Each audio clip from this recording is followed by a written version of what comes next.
Well, of course, I mean, pretty much everyone who's been paying attention to competitive Hearthstone knows who Forsen is at this point. He's been one of the most popular guys out there. He's for a very long time. He was very consistent on ladder and always putting up good finishes. Even dating back to as early as Fight Night where he was competing there. And really the big talk was he was one of the first people to start using Miracle Rogue right from the get go. He understood the power of it and recognized that, and it was really no surprise that we saw that, because if you take a look at the way his StarCraft history was when he was a programmer in StarCraft, he used very aggressive strategies that were very all in and a high risk and high reward. And so when you port that over to his Hearthstone, you see a very similar style thing coming in, where he's a player who's going to take very high risks and expect a big payoff when it works for him. But yeah, Dethelor, we don't really know too much about Dethelor. He played in the Gamers Origin Cup, but the biggest talk that coming into this one was really the field he had to get into this tournament. He had to beat Dog, then he had to beat Kranich, he had to beat Tice, and then he had to beat RDU. And Tice and RDU, they're part of Nihilum. I don't really know how to pronounce his team name. It's a Latin word from what I understand. Right. But both of those guys are excellent players. I mean, Tice was like a 9-time King of the Hill winner, and RDU, he was just racking up tournament win after tournament win after top 8 after top 8. Kranich was top 4 at DreamHack. I'm sorry, was he top 4 or top 8?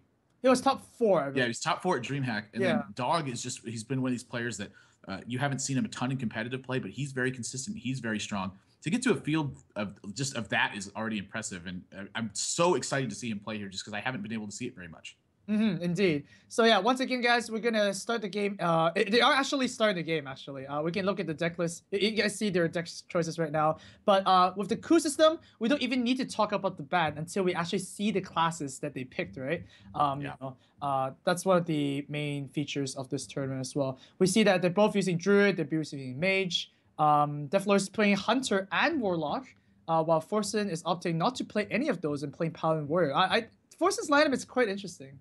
Yeah, Forsen, this is something he does a lot in tournaments. He defaults a lot to Control Warrior. It's just something that's a comfort pick for him. And I think sort of in the same vein, Paladin really lines up in a similar style strategy where you want to fight a very heavy attrition battle and kind of use the natural power of your card selection to help carry your game through. But it looks like Dethelor, to me, has kind of potentially gone a complete opposite of that. Hunter is really indicative of an aggressive strategy, and Warlock could be in that same vein, of course. We expect an Undertaker change at some point, but what's happening? I imagine he would have prepared for Undertaker having been nerfed by this point. Right. Just so we're clear to the viewers as well, we did explain to the players that the Undertaker nerf might occur during the tournament. So if they're actually using that card, they will have to be prepared for it. So they might get nerfed in the middle of the tournament. That's kind of how it is, though, because we actually do not know when the patch is. So a little bit of risk playing that card right now. I mean, if I was playing the tournament, I would just go like, yes, just screw it. We're not going to play Undertaker. What about you? Yeah, I would have prepared to not play Undertaker, because you win your first match on the back of Undertaker. And then all of a sudden it's a 1/2 that only gains +1 attack. You're like, hey, my Undertakers are great now, really great. But I don't think we talked a little bit about it before the tournament. I don't think Undertaker is going to be that strong after the nerf. But you sort of said that you think it still has a place in aggro decks, and I can totally see that. I mean, a lot of times it just goes unchecked because your opponent doesn't have a removal spell for it, so it gets to 3, 4, 5 power. Yeah, that's it's just a lot of damage you're getting out of one card. It's funny because in Reddit, people are comparing this card to the, what's that called? The 2 mana 1/2 that grows every turn. The mini thingy. Yeah, Micro Machine. The Micro Machine. Yes, exactly, the Micro Machine. Yeah. Oh man. Why don't you play Micro Machine instead of Undertaker if you're trying to wrap up like that? Well, the big difference is going to be 1 and 2 mana. It's 100% increase in mana for something like Micro Machine, and Undertaker it's still a 1-drop at the end of the day. And you also have to account for the times that when you play Undertaker on turn 1 and then you have 2 Death Rattles on turn 2, and then potentially 2 Death Rattles on turn 3. That you'd be basically emptying your hand at that point. But those draws are something that were common in Hunter decks. When you have the extra 1-drop with Web Spinner, it was really easy to put together a collection of 4 Death Rattle minions in the first few turns and have it get out of control. And so even when you're not seeing the health get buffed from it, when that card goes unchecked is really when you're getting so much power from it in terms of an aggressive manner. And that's really what their goal was. They didn't want the card to just be outright able to be aggressive and be a control card, which is what it was before. Aggressive strategies were playing a 1 mana 1/2 and then having it be a 4/5 a couple turns into the game, and you're getting to kill 2 minions of your opponents with that card, and then it still remained on the board. Like that obviously was the problem with it. So seeing it now be changed to where it's strictly oriented at being aggressive strategies, not out of the question for it. So I think that comparing it to Micro Machine is a little bit much, again because of the 100% increase in mana cost. But Yeah, that's right. I don't even think that Micro Machine is an unplayable card. What I think really the bigger story of it is that cards like Undertaker keep cards that are 2 mana and 2 health really from being played because Undertaker threatens to kill them for free so often. Yeah, that's true. That's why Zombie Chow is just the most insane one drop. And with the Undertaker nerf, maybe Zombie Chow will see let's play. Who knows? We actually communicated with the back end of stuff, and it seems like players are having troubles loading up the game right now. So I mean, as soon as we get that, we'll be able to show it to you guys. I want to talk a little bit about how much the coup system affects the playability of Mage. Okay. Because a lot of times, it looks like the game's just going to get started. Okay, so you have to hold on to that thought for a while. Yeah. We're gonna see a warrior versus a mech mage, and Forsen is running the warrior. So now here's the situation of the coup system. Forsen, for example, if he doesn't want to play against this matchup with mech mage, he can just say coup it right away and use it right now. So he's actually thinking about that because once you confirm your mulligan, you cannot use the coup. Right, you have to use it before you've chosen which cards you want to throw back. That's right. This is another sort of tricky situation too because Dethelor is not cooing here, and when he doesn't coup, it really gives Forsen a little bit of interest. So wow, Forsen's actually going to coup right here. So Forsen got a good bit of information here when he sees that Dethelor doesn't want to coup this, and there's kind of two sides to this. Number one, he's playing like a freeze mage style control deck, and if that's the case, he's going to want to coup warrior from Forsen. So when Forsen doesn't choose to coup, he gets a better idea that he's playing against potentially a more aggressive mage deck, something like Mech Mage, which isn't a very good matchup for Warrior, mainly because of Snowchugger being able to shut off the utilization from your weapons. So when he waits to coup there, it's such a good play from him and like such a good read. This is like one of the things that he's best at is using those little tiny intricacies within the game to understand what his opponent's ranges are there. So I think that's an excellent play there from Forsen. Wow, that actually, yeah, that seems to make more sense now that you explained it, right? He did wait till the very, very final second. It would be funny if Dethelor was actually a freeze mage and they were both just waiting each other out. Yeah, I mean that's the benefit. You should be thinking about your coup for a long time to avoid giving that information to your opponent. That's true. But now Dethelor is now going to not be able to pick his mage ever again in this series. But then, like, he can actually pick a deck into the warrior. So I would still say the advantage is in Dethelor's position. He can also use the coup later on if he so chooses. But I believe it's going to be a druid coming up against this warrior. Yeah, I'd be pretty surprised if it wasn't druid coming out unless his warlock deck is really oriented at kind of dismantling a warrior. Like sometimes zoo decks can get really out of hand for warrior, but I feel like druid's just so strong against warrior right now that that's what I imagine seeing him pick here. So it's also pretty good foresight the fact that he has mech mage and druid in here. So if either one gets cooed against a warrior, he can just queue up either one that he needs. So Forsen has definitely, I think he's mitigated a lot because I certainly think mech mage has a better matchup against warrior than druid does. All right. But druid still, I would still give the edge to druid here if he chooses to queue that. And I think Zoo is still really, really strong as warrior. However, I think the Zoo style of warlock has dropped out quite recently, right? I haven't seen a Zoolock in ages. Yeah, I haven't really been seeing them on ladder either. Most of the ones I've been seeing are either handlock or some variant of like the arcane golem, power overwhelming faceless manipulator combos. That where like crazy one. yeah, they focus a lot on just removing stuff and going from there. And so no coup here from Dethelor, and obviously no surprise by that. And his opening hand is excellent. Oh no, Forsen's hand is terrible. Gosh. That is terrible. Okay, that's a little bit of a pickup here. If he draws something like a whirlwind, this hand gets a lot better suddenly. But again, Dethelor's hand is just wow. This is a great hand right now. Is Dethelor actually gonna pump out a turn 2 Spectral Knight? Yeah, he certainly could, and that's actually going to be one of the bigger problems for Warriors, is because execute can't be used on that. Wow, and he chooses actually to hold on to it instead. Really interesting. Second execute for Forsen now, but no way to activate him yet. So it looks to me like this game is, it's going to develop a little bit slower than the Dethelor could have initially. Like obviously, if he knew what Forsen's hand was, he would have played this Spectral Knight as quickly as he possibly could.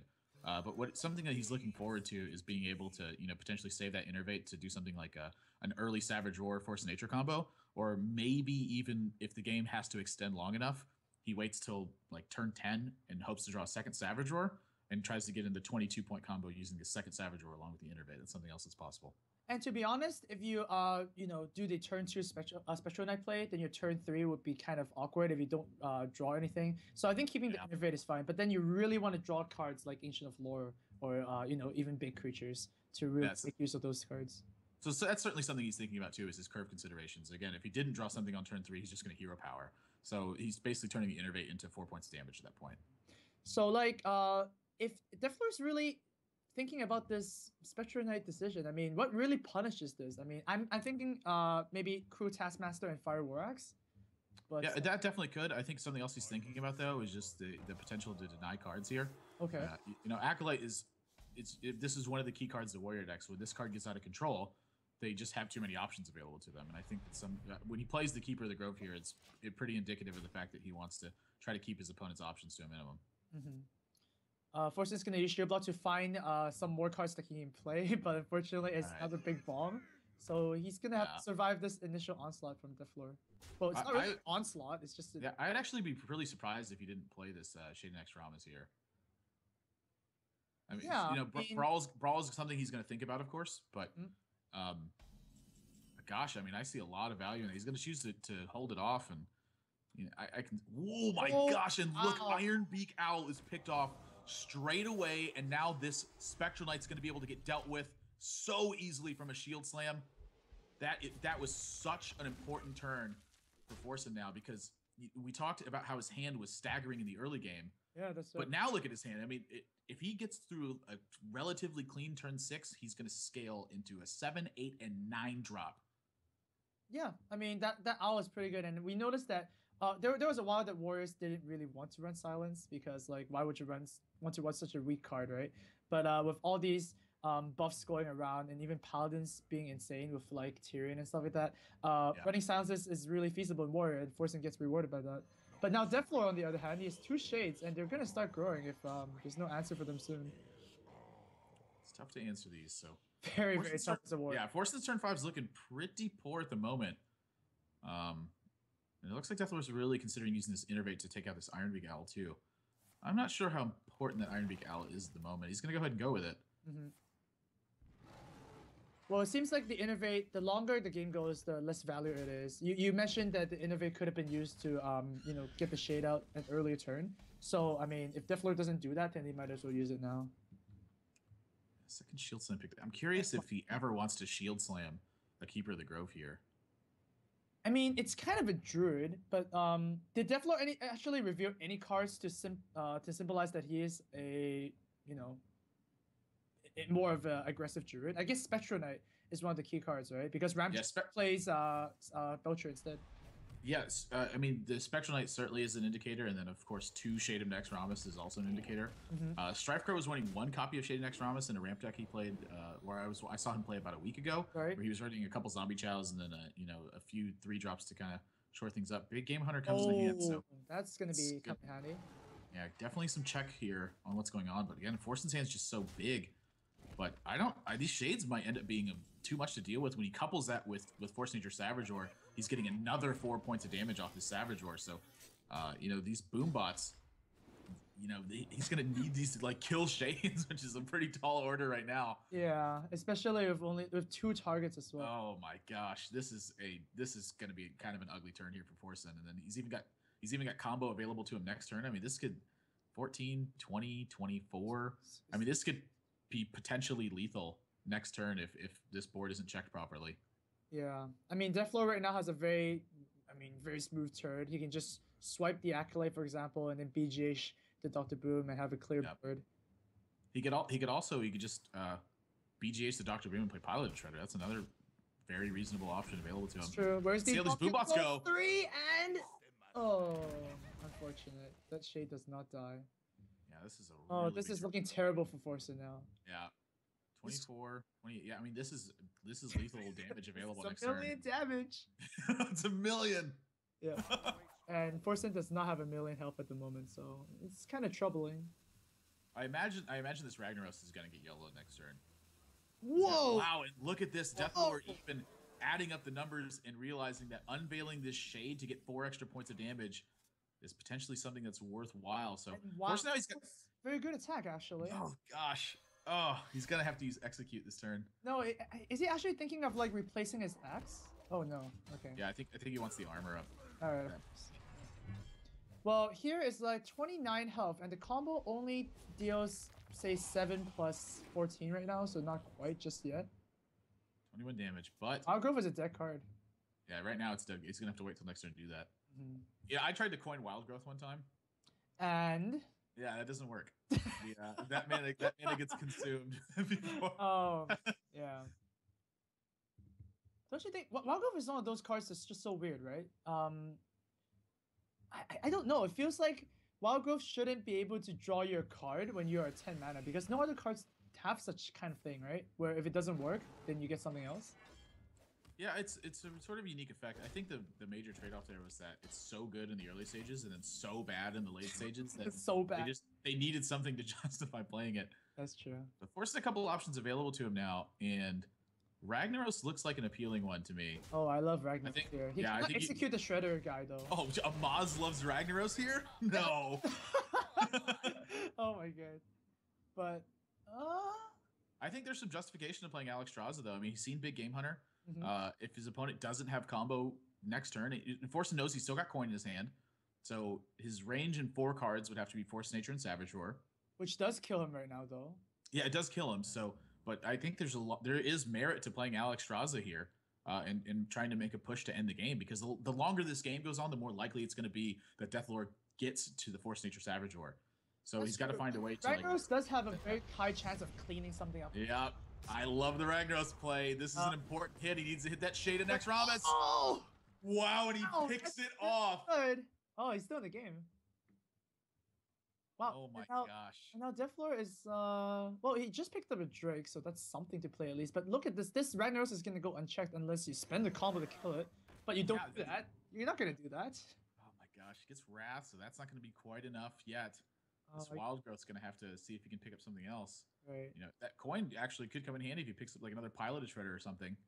That's true. But aggressive druids like these usually do not run 2 BGHs, right? That would be silly. I would assume not. 2 BGH is a bit ambitious. Yeah. I would say. He can also pick up a second Wrath here, though. A second Wrath with the Azure Drake would allow him to take out Ragnaros too. Oh yeah, that could be a lot of potentially important draws. And is Lotheb one? No, it's not. No, it's not. That is unfortunate. Is he just gonna wrap for more card draw even? Yeah, I think he's just gonna pick up a card here. Alright. Hope for the Is that best. gonna work? Oh, that's okay. At least he has a pretty good turn 10 next turn. But Forsen now has a Rag on board, and he just needs a good way to deal with all these creatures. Forsen, I think, actually has a very high potential to stabilize right now. Let's say he takes out this Azure Drake with his Death Spite, uses armor up and plops down Armor Smith. His opponent, I mean, he's just out of lethal range because of the armor up. Just out of it. Yeah. He's actually, his opponent's going to be 1 damage off lethal, actually, if this Mech Warper lives, though. Yeah. That's if this Mech Warper lives. So this Ragnaros hit, again, really important, takes out the Mech Warper. And I think this is a big sigh of relief for Forsen at this point because this is very, very high potential to stabilize now. Actually, he's got Execute.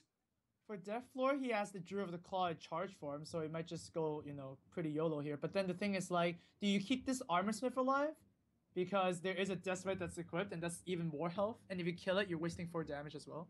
Yeah, I mean, that's something he's got to think about. I mean, Lotheb and Druid of the Charge seems like a good turn for me, but again, he's, you know, the Lotheb's going to shut off your opponent being able to play Execute and playing a big minion, so that's something that's really important. But you know, how much value do you have in just the 4 extra damage right now? Because again, there's still an Armor Smith on board. Your opponent still is going to have access to Execute and maybe even Shield Slam if you make plays like this. So these are all things he has to weigh. And I mean, I can see merit to comboing here and just clearing out this board position, but he's not going to try to fight the attrition battle. He's just going to go on the aggressive.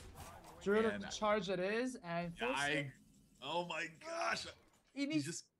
Oh my god! Wait. Okay, how much? He has 10, 8, he only has 19 damage available, so there's no lethal potential this turn. Well, 19 damage if Rag listens to what says.